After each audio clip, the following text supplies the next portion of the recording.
haddaad awlaad la'aan dareemayso haddaad caafimaad la'aan dareemayso haddaad maxaanku idhahdaayay masiibo iyo dulmi cid ka haystaa jiro ilaahay inaad xasuusnatoodan iloobin weeye fariinta saddex miaal baan ku siinaya qisada koobaad waxaa lagu tilmaamaa ibnu abidunya kitaabu leeyahay inuu ku wariyey isagoo zuhdiga ka warramaya iyo allabariga iyo cibaadada qofka muslimka ah waxaa kaloo wariyey xasan albasri isagoo anas ibnu maalik ka wariyey nin ansaariya inuu ahaa nin ganacsada lagu tilmaamay naasik iyo waric xalaal miirad inuu ahaa xilligii nebi moxamed calayhi salaatu wasalaam ninkaasi inuu maalin maalmaha ka mida isagoo safar doonaya soo maray tuulooyinka iyo magaalooyinka deegaanka bani aadamka ka mida oo dhinaca shaam inay ahayd lagu tilmaamay ninkii waxa uu warsaday cid gaadiidlaya oo uu kaashado oo uu weheshado oo dariiqa marisa waxaa loo sheegay nin dadka ka kireeya fardo ninkiibaa farda iyo gaadiid ka kireeyey ninkaasoo tuug ahaa asalkiisa yaa markii waddadii dhexda la sii marayey wuxuu yidhi waddadan inagu leex waxa uu yidhi war waddadan haynagu leexina tanaa raadkiiyo dadka cagtoodu ka muuqataaya ina mari wuxuu yidhi may anigu tanaan aqaanoo tanaa dhow oo tanaa toobiye ah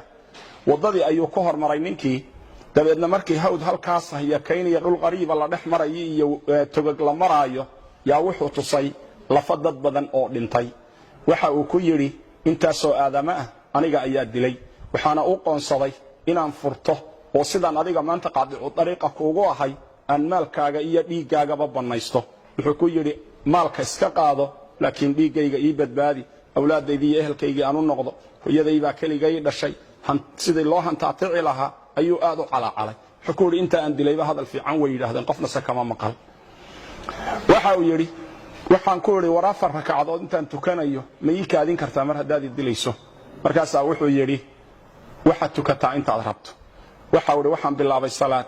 waxaan isku dhex waday ducooyin iyo aayad qur'aan oo qalbigayga ku soo dhacaysay aayadda qur'aankii waxay ahayd amman yujiibu almudarra idaa dacaah wayakshifu as-suu'a wayajcalukum khulafaa al-ard a ilaahum maca allah aayaddaasaa qalbigayga ku soo noqnoqonaysay ducaduna waxay ahayd yaa waduud yaa dulcarshi almajiid yaa facaalun lima yuriid